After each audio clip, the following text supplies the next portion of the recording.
आज की वीडियो में मैंने आपसे दो बातें करनी हैं, दो टॉपिक्स हैं। एक तो मैनेजमेंट और लीडरशिप का जो फ़र्क होता है वो, और दूसरा मैंने आपको अपना कमरा दिखाना है कि जिस कमरे में मैं लाहौर से सियालकोट आने के बाद सारे फैक्टर्स को देखते हुए कि वो ऑफिस के नज़दीक भी हो, सस्ता भी हो, इतना किराया भी उसका ज़्यादा ना हो, और वो सराउंडिंग्स भी ऐसी हों कि जहाँ पर कुछ थोड़ा बहुत बाज़ार और मार्केट वाला हिसाब किताब हो।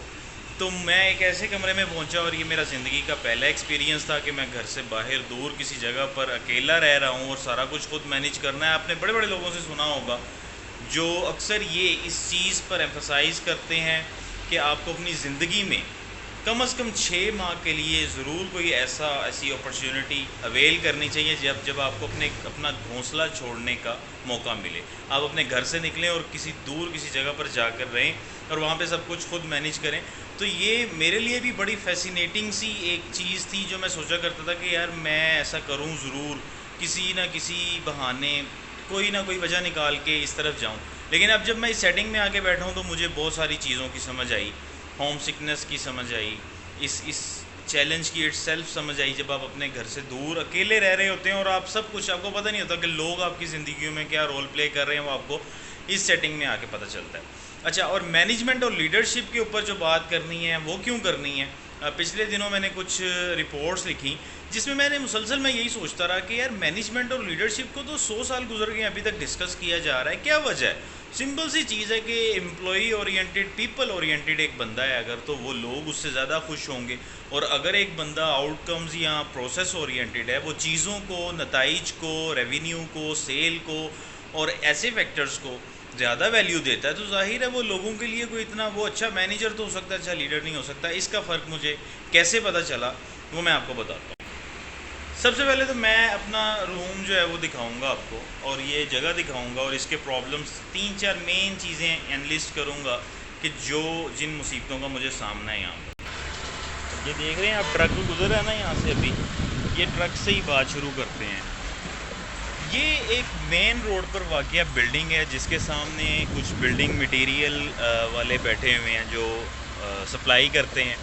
उसके अलावा चूँकि ये मराला रोड पर वाक़ है और यहाँ से सिर्फ बड़ी गाड़ियाँ और ट्रक वगैरह गुज़रते हैं, उनकी आवाज़ की वजह से, उनके शोर की वजह से ये बिल्कुल भी एक पीसफुल एरिया नहीं है। और उसके बाद ये जो रोड है सामने, ये पूरा रोड टूटा हुआ है। इस वक्त रात का टाइम है, बारिश हुई है, बड़ी अच्छी हवा चल रही है, इसलिए यहाँ पे खड़ा होना बहुत अच्छा लग रहा है। लेकिन आम दिनों में जब से गर्मी पड़ना स्टार्ट हुई है, यहाँ पर गर्द, धूल, मिट्टी इतनी ज़्यादा होती है कि कमरे का दरवाज़ा अगर कुछ देर के लिए भी खुला रह जाए तो अंदर जितनी मर्ज़ी कोशिश करके मैं सफाई कर लूँ, फ़ौरन मिट्टी की दबेस तय जो है वो हर चीज़ के ऊपर जम जाती है। ट्रक मुसलसल गुजरते रहते हैं, आप सुकून नहीं कर सकते। और फिर आप खुद सोच सकते हैं कि एक ऐसी स्ट्रिगनेंट सी, एक बिल्कुल अनप्लेजेंट सी आवाज़ अगर मुसलसल आती रहे, उस पर गर्मी लगे, धूल मिट्टी हो, तो आप क्या महसूस करेंगे? उसके बाद यहाँ पर चूँकि ये सेकंड फ्लोर पे है कमरा, तो इधर गर्मी भी अपनी नौयत की बड़ी स्पेशल किस्म की पड़ती है सारा दिन। एसी वेसी यहाँ पे है कोई नहीं, क्योंकि ये कमरा जो है सियालकोट के एक पसमानदा से इलाके में वाक़ है। और उसके अलावा ये देखें, ये जा रहा है ना, इनका जब दिल करता है बिला वजह भी औरत मारते हैं। इनका औरत भी इस तरह का होता है कि बस आप छोड़ ही बातें नहीं। ये देख रहे हैं आप। अच्छा, वैसे मैं जब अपने दोस्तों के हॉस्टल्स में, उनके इस तरह फ्लैट्स या अपार्टमेंट्स में जाता था, चूँकि मेरे दोस्त भी बेचारे मेरे जैसे ही होते थे, लेकिन सफाई का आंसर इतना मफकूद होता था कि मैं हमेशा उन्हें बातें सुनाता था कि यार क्या तुम लोग को अपने चार चफेरे को, थोड़ी बहुत बंदा कुत्ता भी कहीं बैठता है तो जगह साफ करके बैठता है, तो यार कुछ ऐसे तंज टॉन्ट्स वगैरह मैं उन्हें करता रहता था। लेकिन मुझे पता लगा कि जो बेचारे इस तरह से रहते हैं, अब ये देखें आप, ये मैंने इसको फ़िल्टर इस पे लगाया है और ये अभी मेरे ख्याल से इसे 1 हफ़्ता हुआ है। और ये पानी की सिचुएशन, और पानी इस तरह से आता है, बस मैं एक हाथ में मैंने माइक पकड़ा हुआ है, दूसरे में मोबाइल है, इसलिए मैं इसे खोल नहीं रहा। तो पानी इतना स्लो होता है कि मैं कोई तशबीह भी इस वक्त इस्तेमाल नहीं करना चाहता। मैंने बड़ी कोशिश की इस कमरे को अरेंज करने की अपने हिसाब से। यहाँ पर सिर्फ एक ये बेड मौजूद था, बफजले खुदा के मौजूद था, ऐसा नहीं था कि बेड भी ना हो। और एक ये कबर्ड जो है ये यहाँ पे आपको नज़र आ रही है, इसमें मैंने अपना सामान रखा। ये मेरा महदूद सा वर्क स्टेशन आप देख सकते हैं। मैंने छोटी सी जगह पर अपनी तरफ से सारी चीज़ें मैनेज करने की कोशिश की हुई है। और के साथ साथ मैं आपको एक और चीज़ दिखाता हूँ। जो मैं अभी धूल मिट्टी की बात कर रहा था ना, वो आप ये देखें कि ये बैग 3 दिन पहले मैंने झाड़ के रखा था यहाँ पर, ठीक है। और अभी अगर आप इसके ऊपर जमी हुई गर्द, ये जो गर्द उड़ रही है, ये देख सकें तो ये 2-3 दिन ऐसे पड़े पड़े ही कमरे का दरवाज़ा, हालांकि मैं पूरी कोशिश करता हूँ कि ज़्यादा ना खुले। और फिर ये चीज़, ये मेरा किचन है, मतलब किचन नहीं है, मैं सिर्फ यहाँ पर चाय बनाने के लिए ये मैंने रखा हुआ, बाकी खाना पीना तो मैं बाहर से करता हूँ।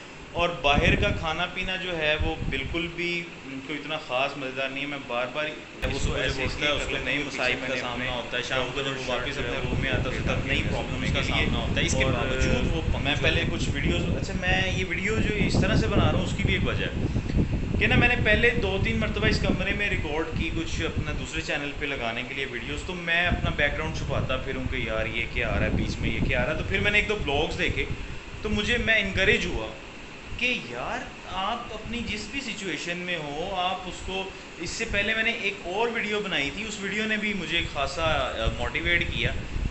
वो वीडियो थी उस पर the subtle art of not giving a fuck, जिसमें वो चार्ल्स ब्यूकोविस्की का जिक्र करता है ऑथर, और बताता है कि जी कंटेंट अपनी मर्ज़ी से लिखो, कमर्शलाइज कंटेंट ना लिखो, लोगों की टेंशन ना लो, जो दिल कर रहा है बस वो दिखाना शुरू कर दो। तो मैंने सोचा कि क्यों ना मैं भी ये सब चीज़ें दिखाऊं कि मैं क्या हरकतें करता हूँ अकेले रह के। देखें मैंने इसके साथ शापर लटकाए हुए हैं, कपड़े एक तरफ टंगे हुए हैं, और ये बोतलें जो पीछे आपको नज़र आ रही हैं ये सारी वो हैं जो मैं पानी पी के, तो जब वो ख़त्म हो जाता है तो यहाँ पे, क्योंकि यहाँ पानी का बड़ा मसला है, ठीक है। ये देख रहे हैं बोतल, ये फिर मुझे अचानक आइडिया आया कि अगर ये बोतलें यहाँ पर यहाँ तक अगर मैं भर दूँ ना इस जगह तक, तो मुझे पर्दे की भी ज़रूरत नहीं पड़ेगी। वरना नॉर्मली मुझे ये भी टेंशन होती है कि कोई बाहर से देख ना रहा और अंदर मैं, ये मेरा बेड है, और ये बिल्कुल भी कोई किसी किस्म की मीम कॉपी नहीं हो रही। अब एक चीज़ रह गई है सिर्फ, वो अगर मैं आपको दिखाऊँ, ये चीज़, ठीक है।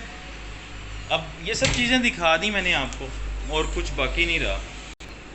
तो सवाल ये है कि इन सब बातों का क्या लेना देना भाई मैनेजमेंट और लीडरशिप के साथ। तो बड़ी सिंपल सी बात है। अब आप ये देखें कि एक बंदा लाहौर से उठ के एक दूसरी जगह पर डिसलोकेट हो रहा है, और वो वहाँ पर आने के बाद सबसे पहले उसका रेजिडेंस का प्रॉब्लम है, उसके बाद उसके और बड़े इसी तरह के छोटे छोटे मसले मसाइल हैं। जो घर मिला, कमरा मिला है, वहाँ पर वेदर कंडीशंस ऐसी हैं, पानी का निज़ाम नहीं है, सफाई का मसला है, और मट्टी है, धूल है, गर्द है। वो सुबह जब उठता है उसको नए मसाइब का सामना होता है, शाम को जब वो वापस अपने रूम में आता है उसे तब नई प्रॉब्लम्स का सामना होता है। इसके बावजूद वो पंक्चुअल है और वो अपना काम परफॉर्म करने के लिए ईगर है, मोटिवेट है, कोशिश कर रहा है, सीख रहा है ऑन द जॉब। ट्रेनिंग के दौरान वो ये सब चीज़ें, मतलब किसी प्रॉपर फॉर्मल ट्रेनिंग सेशन से हट कर वो एक नई ऑर्गेनाइजेशन में आया, और वो अपने लोगों से उन डेस्कों पे वहीं पर उसी माहौल में बैठ के सीखने की कोशिश कर रहा है, और वो पूरी तरह से हर चीज़ को अपने आप को इनकलकेट करवाने की भी कोशिश कर रहा है, और वो प्रैक्टिस करने की भी कोशिश कर रहा है। लेकिन उसका नतीजा क्या निकलता है? उसने अपने जो एग्जिस्टिंग प्रोसेसेस हैं अपनी ब्रांच में, उनको काफ़ी हद तक चेंज करने की भी कोशिश की है, अपनी अपनी महदूद सी अथॉरिटी और पोजीशन के ज़िम्मे में जो जो चीज़ें आती हैं उन सब चीज़ों के ऊपर काम करने की कोशिश की। लेकिन एक्नॉलेजमेंट ज़ीरो है, और एक्नॉलेजमेंट का कोई सवाल ही पैदा नहीं होता। ना कोई मैनेजर और ना कोई किसी किस्म का एरिया, जोनल, रीजनल हेड, क्योंकि all of them are managers not leaders. अभी कुछ दिन कबल हमारे जो हेड थे, जो हमारी इन ब्रांचेस को डील करते हैं, वो यहाँ पर आए, और उन्होंने बस चूँकि उनकी आदत होती है, उन्होंने मुख्तलिफ़ चीज़ें देखने के बाद, चाहे उन्हें कुछ रिज़ल्ट्स नज़र आ रहे हैं चाहे नहीं नज़र आ रहे, तो क्योंकि वो बेसिकली फितरी तौर पे मैनेजर्स होते हैं ना, तो अब वो जो विज़िट था हायर मैनेजमेंट का, उसमें उन्होंने कुछ चीज़ें पकड़ ली को रट्टाबाजी से रिलेटेड, और ये वो फ़लाँ नहीं पता, ये नहीं पता। और इस बुनियाद पर ज़ाहिर है एक नया बंदा है, किसी जगह पर बैठा है, तो उसके कई प्रॉब्लम्स हैं वहाँ पर भी, सीखने सिखाने के हवाले से भी। अब उसने पिछले 8-9 माह में क्या परफॉर्म किया किसी को नहीं पता, और वो बैठ के बताने के लिए कि मैं तो यहाँ पे जो चाहूँ कर सकता हूँ, मैं तुम्हें डिसमिस कर सकता हूँ, मैं तुम्हें ये don't even think about it that you have been selected, so no one can dislocate you from this place to another place, and your job can not be terminated.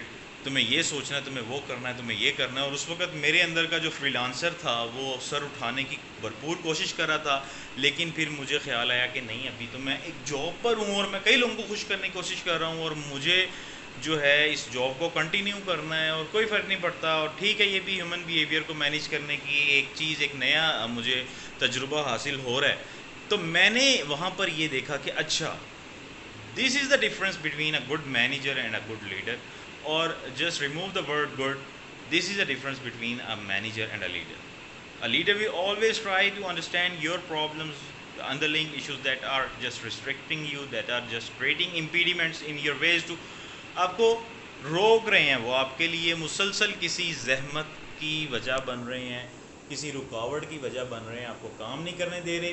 या अगर आप काम कर रहे हैं और उसमें कुछ थोड़ा बहुत उतार चढ़ाव है, कुछ एब्स एंड फ्लोज हैं, तो उसके पीछे क्या वजह हो सकती है, ये हमेशा एक अच्छा लीडर ये जानने की कोशिश करता है। एक मैनेजर को इससे कोई गर्ज़ नहीं होती कि उसके एम्प्लॉइज़ जो हैं वो वहाँ पर उस ऑर्गेनाइजेशन में, उस पोजीशन पे कैसे परफॉर्म कर रहे हैं, उसको सिर्फ रिज़ल्ट से गर्ज़ होती है। वो सिर्फ और सिर्फ अपना जो टारगेट्स होते हैं उनको अचीव करना चाहता है। They are not, the managers are not concern about the people. उनको लोगों के मसाइब से, उनकी परेशानियों से, उनकी उलझनों से कोई फ़र्क नहीं पड़ता। और मैंने ये देखा कि इसका नतीजा ये निकलता है कि उसी ऑर्गेनाइजेशन में जहाँ पर आप काम कर रहे हैं, वहीं पर आप देखते हैं कि आपसे जो सीनियर्स हैं, जिन्होंने 10-10 साल जॉब्स कर ली हैं, वो लोग भी सेटिस्फाइड नहीं हैं, वो लोग भी खुश नहीं हैं।